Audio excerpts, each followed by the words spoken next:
नमस्कार दोस्तों, स्वागत है आप सबका हमारे YouTube channel digital Hindi teaching में। हम पढ़ रहे हैं पीपीटी के माध्यम से कक्षा 8 की हिंदी पाठ्य पुस्तक वसंत। और आज के इस वीडियो में हम पढ़ेंगे पाठ 2, जिसका 2 भाग हम पहले पढ़ चुके हैं और आज तीसरा भाग हम स्टार्ट करेंगे। तो लाख की चूड़ियाँ ये पाठ 2 है। पाठ 2 का आज हम भाग 3 पढ़ रहे हैं और इस पाठ के लेखक है कामता नाथ। हम 2 भाग पढ़ चुके हैं, उसमें हम जानते हैं। तो चलिए हम देखते हैं। इससे पहले वाले वीडियो में हमने देखा कि किस प्रकार लेखक बदलू के वहाँ पर 8-10 वर्ष बाद जाता है, मामा के वहाँ पर जाता है, लेकिन बदलू का ध्यान ही नहीं आता क्योंकि बड़ा हो चुका है। बचपन की बात वो याद नहीं रही, लेकिन उसे याद तब आती है जब उसके मामा की लड़की के हाथ में कांच की चूड़ी टूटकर कलाई में घुस जाती है और खून बहने लगता है। तब बदलू का ध्यान आता है और वह सोचता है कि मैं बदलू से मिलकर आ जाऊं, बदलू काका से। जब वह आता है, आकर बैठता है, अभिवादन करता है, तो उसे वो भट्टी वगैरह नज़र नहीं आती। तो अचानक ही पूछ लेता है, आजकल काम नहीं करते हो काका? मैंने पूछा, नहीं लल्ला, काम तो कई साल से बंद है। मेरी बनाई हुई चूड़ियाँ कोई पूछे तब तो। गांव गांव में कांच का प्रचार हो गया है। इतना कहकर वह कुछ देर चुप रहा और फिर बोला, मशीन युग है ना ये लल्ला, आजकल सब काम मशीन से होता है। खेत भी मशीन से जोते जाते हैं और फिर जो सुंदरता कांच की चूड़ियों में होती है, लाख में कहाँ संभव है। तो कुछ देर शांति रही। उसके बाद में लेखक बदलू काका से पूछ बैठा कि काका क्या बात है, भट्टी दिखाई नहीं दे रही है, क्या आपने काम छोड़ दिया, क्या आजकल काम नहीं करते हो? तो बदलू वापस जवाब देता है लेखक को, नहीं नहीं लल्ला, ऐसी बात नहीं है। काम तो कई साल हो गए बंद हुए, काम को बंद किए हुए कई बरस बीत चुके हैं, कई साल हो गए। अब कारण क्या रहा कि मेरी बनाई हुई चूड़ियों के बारे में तो कोई पूछता नहीं है कि बदलू ने कोई चूड़ियाँ बनाई हो, खरीदे तब बनाऊँ ना। कोई खरीदता ही नहीं है, कोई पूछता ही नहीं है। और गांव गांव में कांच की चूड़ियों का प्रचार हो गया है। गांव गांव में औरतें कांच की चूड़ियां पहनती है। इतना कहकर वह कुछ देर चुप रहा और फिर बाद में बोला, ये मशीनी युग है लल्ला, क्या करें, मशीनों से सारा काम हो रहा है, इसलिए हमारा काम धंधा बंद हो गया है और आजकल सब काम मशीनों से होने लगा है। चूड़ियां भी मशीनों से बनने लग गई है, कांच की चूड़ियां बन रही है और खेत भी मशीनों से जोते जा रहे हैं। और फिर एक बात और बदलू ने कह दी जो बड़ी दुख भरी बात है, मन की व्यथा को प्रकट करती है। देखिए, फिर जो सुंदरता कांच की चूड़ियों में होती है वह लाख में कहाँ संभव है। ये बात, ये जो पंक्ति है, ये बदलू के मन की दुख या व्यथा को प्रकट करती है। वो एक बार ये कहना चाहता है कि कांच बड़ा दुखदाई है, ये अच्छा नहीं है, लेकिन सब पहन रहे हैं, सब कांच की चूड़ियां पहन रहे हैं, तो कहीं ना कहीं ऐसा लगता है कि इन्हें लाख की चूड़ियां पसंद नहीं है। कांच की चूड़ियों में नई नई डिजाइन आ जाती है, नई नई अच्छे से अच्छे डिजाइन, अच्छी से अच्छी प्रकार की चूड़ियां हर बार मिल जाती है। ये लाख में कहाँ संभव है। ये शायद इसलिए लाख की चूड़ियां पहनना औरतों ने बंद कर दिया है क्योंकि कांच की चूड़ियों में अच्छी डिजाइन, नई नई डिजाइन मिल जाती है। लेकिन कांच बड़ा खतरनाक होता है, बड़ा जल्दी टूट जाता है। मैंने कहा, नाजुक तो फिर होता ही है लल्ला। कहते कहते उसे खांसी आ गई और देर तक खांसता रहा। मुझे लगा उसे दमा है। अवस्था के साथ साथ उसका शरीर ढल चुका था। उसके हाथों पर और माथे पर नसें उभर आई थी। देखिए, तो बदलू कहता है कि देखिए लल्ला, ऐसी बात है, कांच का प्रचार हो गया, कांच की चूड़ियां बिकने लग गई और मुझे ऐसा लगता है कि लोग औरतें कांच की चूड़ियों को ज़्यादा पसंद करती है क्योंकि उनमें नई नई डिजाइन आ जाती है। तो वह एक व्यंग्य छोड़ देता है कि लाख में वो सुंदरता कहाँ संभव है, लाख में वो संभव नहीं, इसलिए औरतों ने लाख की चूड़ियां पहनना बंद कर दिया शायद। तो लेखक ने तुरंत ही कहा, अरे बदलू काका, आप कांच को इतना अच्छा बता रहे हो, लेकिन कांच बड़ा खतरनाक होता है। जितना अच्छा होता है टूटने के बाद में उतना ही खतरनाक खंजर बन जाता है और कांच बड़ा जल्दी टूट जाता है। मैंने कहा, ये बात लेखक कह रहा है। बदलू की बात का मैंने जवाब दिया कि कांच बड़ा खतरनाक होता है। तो बदलू वापस जवाब देता है, नाजुक तो फिर होता ही है लल्ला, काश तो नाजुक होता ही है लल्ला, क्या करें। इतना कहते कहते उसे खांसी आ गई और बहुत देर तक वह खांसता रहा। अब लेखक बैठा बैठा मन में सोच रहा है, मुझे लगा उसे दमा है। ऐसा ऐसा लग रहा है जैसे कि उसके यहाँ बलगम जम गया, उम्र ज्यादा हो गई ना, बलगम जम गया, कफ जम गया, उसे दमा की बीमारी हो गई है। लेखक बैठा बैठा ये मन में सोच रहा है। अवस्था के साथ साथ उसका शरीर भी कमजोर हो चुका है, ढल चुका है। उसके हाथों पर और माथे पर नसें उभर आई है, जो कि बुढ़ापे में होता है। हाथों की नसें निकल आती है और कई प्रकार की बीमारियां हो जाती है, खांसी जैसी, खांसी और भी कई बीमारियां हो जाती है। जाने बदलू ने, जाने कैसे उसने मेरी शंका भांप ली बदलू ने, और बोला, दमा नहीं है मुझे, फसली खांसी है, यही महीने 2 महीने से आ रही है, 10-15 दिन में ठीक हो जाएगी। मैं चुप रहा। मुझे लगा उसके अंदर कोई बहुत बड़ी व्यथा छिपी हुई है। मैं देर तक सोचता रहा कि इस मशीनी युग ने कितने हाथ काट दिए हैं। कुछ देर फिर शांति रही, जो मुझे अच्छी नहीं लगी।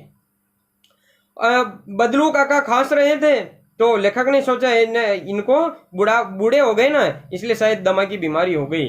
लेकिन पता नहीं बदलू को कैसे पता चल गया कि ये लेखक क्या सोच रहा है। ऐसा सोच रहा है जैसे कि मुझे दमा की बीमारी हो गई है। तो बदलू ने तुरंत ही जवाब दिया, बापना यानी जान लेना।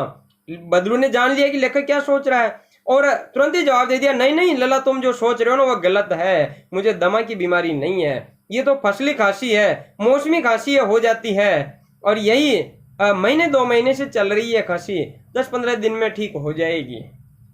इतनी कहकर फिर चुप्पी हो गई। दोनों बोल नहीं रहे, केवल बैठे हैं। इतना बात हुई और लेखक भी चुप हो गया और बदलू भी चुप है।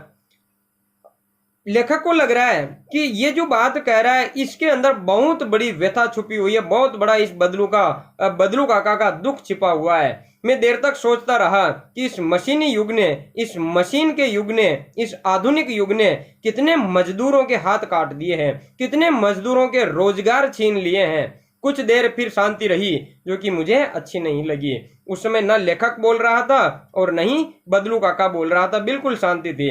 और लेखक मन ही मन सोच रहा था कि ये जो मशीनी युग आ गया, हर काम मशीनों से हो रहा है।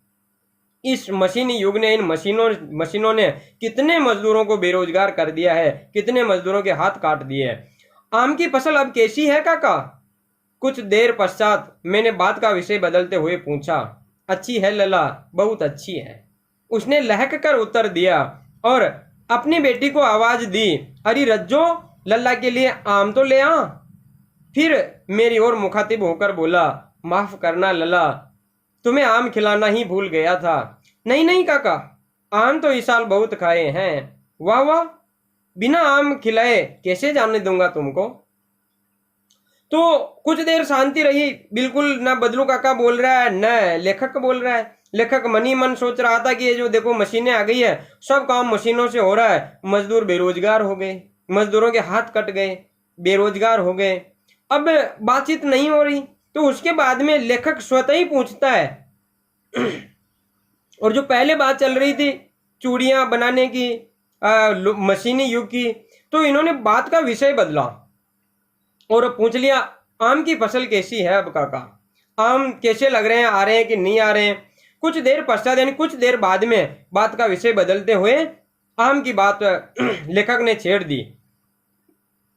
तो बदलू जवाब देता है, अच्छी है लला, आम की फसल तो बहुत अच्छी है, उसने लहक कर उत्तर दिया, लहराते हुए उत्तर दिया और अंदर अपनी बेटी को आवाज दी, अरे रज्जो, लला के लिए आम तो लेकर आ।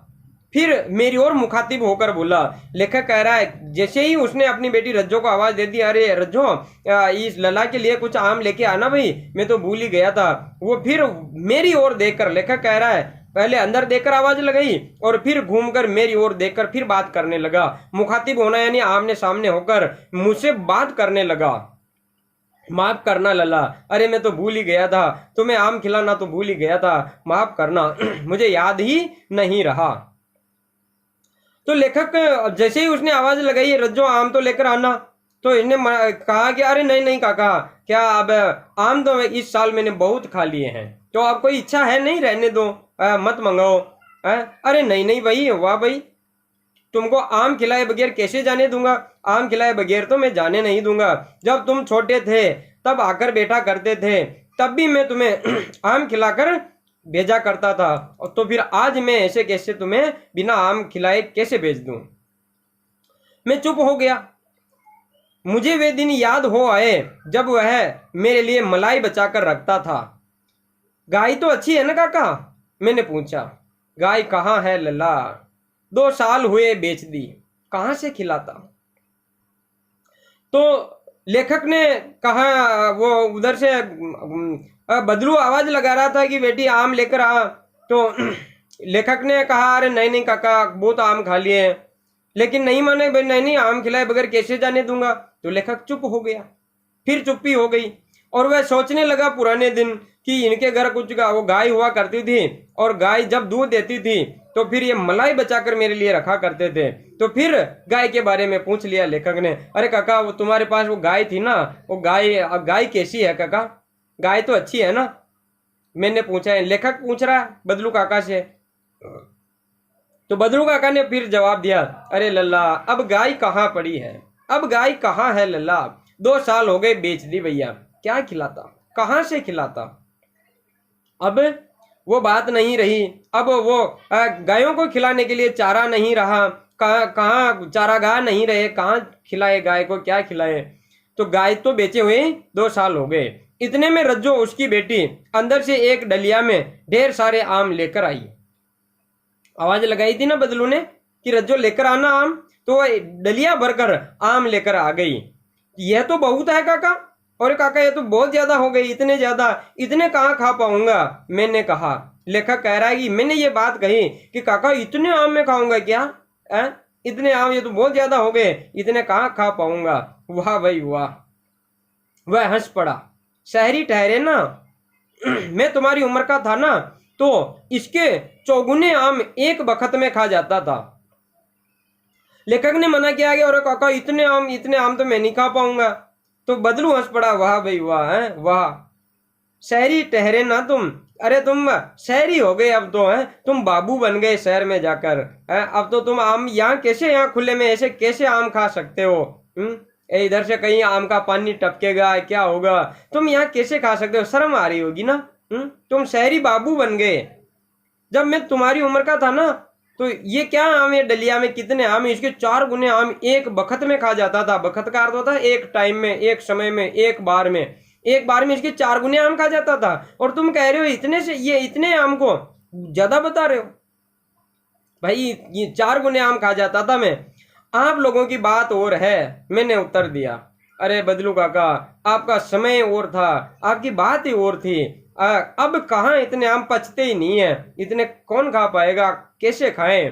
तुम लोगों की बात, आप लोगों की बात कुछ और थी, अब वह समय नहीं रहा।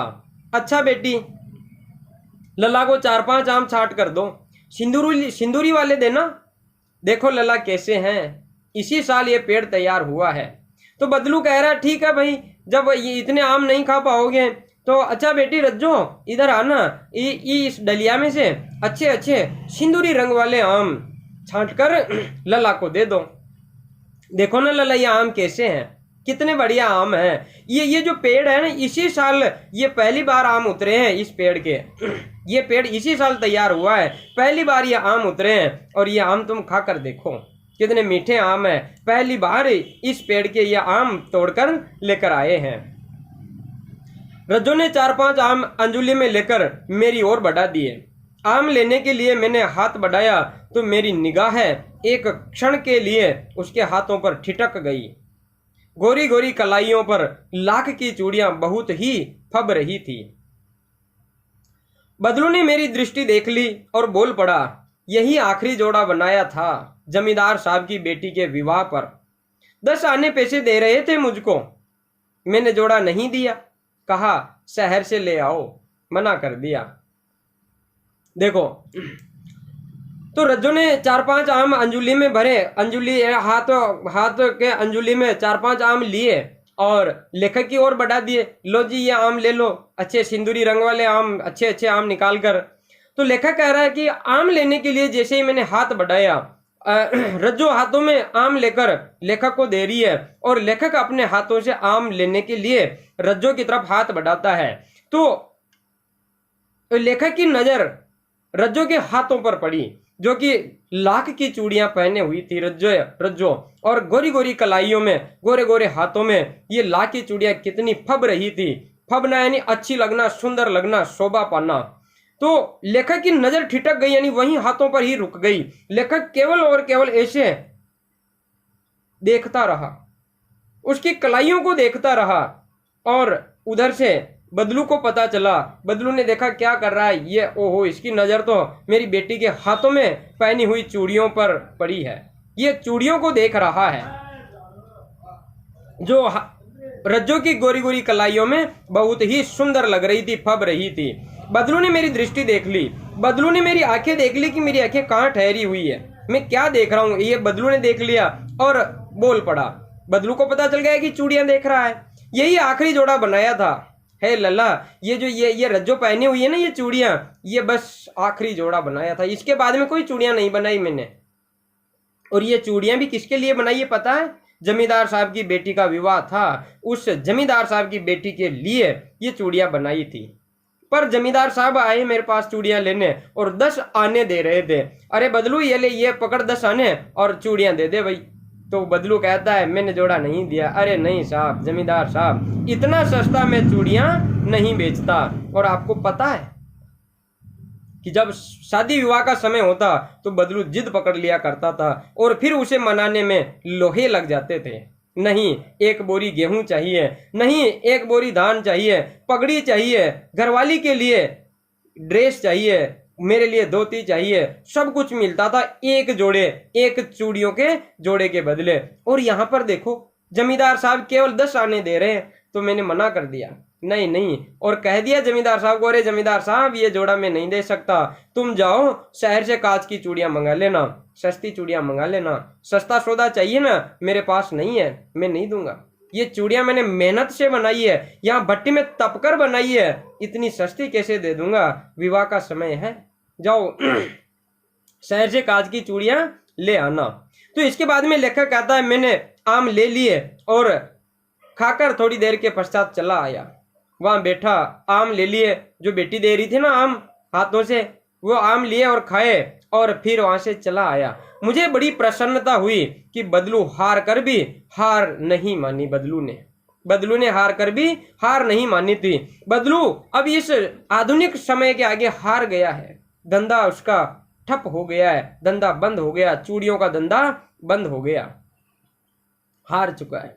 लेकिन मन से वह हार नहीं मान रहा है, मन से वह इस युग का, इस मशीनी युग का विरोध करता है कि नहीं, अरे ये मशीनी युग, ये मशीनें आ गई, ये मशीनों ने सबको बेरोजगार कर दिया है। उसने मन से हार नहीं मानी। उसका व्यक्तित्व, उसकी पर्सनैलिटी, उसका व्यक्तित्व, उसका चरित्र कांच की चूड़ियों के समान नहीं था, कांच की चूड़ियों के जैसा नहीं था कि आसानी से टूट जाए। अरे वह तो उस भट्टी में तपकर बना हुआ था, इसलिए वह आसानी से हार कैसे मान सकता है, आसानी से टूट नहीं सकता। इस आधुनिक युग के आगे, इस आधुनिक युग का वह विरोध करता है कि ये मशीनें हैं, ये बड़ी बेकार है, ये मजदूरों के हाथ काटती है, ये मजदूरों को बेरोजगार कर देती है। अब समय है आज के प्रश्न का। तो आज के प्रश्न इस प्रकार है। पहला प्रश्न है मशीनी युग के कारण क्या क्या परिवर्तन हुए, पाठ के आधार पर आपको अपनी उत्तर पुस्तिका में लिखना है। और दूसरा प्रश्न है बदलू ने जमींदार साहब को चूड़ियों को जोड़ा क्यों नहीं बेचा था। चूड़ियों का जोड़ा लेने आया था ना, बेटी का विवाह था, तो बदलू ने मना कर दिया, नहीं दूंगा साहब, नहीं दूंगा, इतना सस्ता क्यों नहीं दिया, इसका कारण आपको लिखना है। धन्यवाद।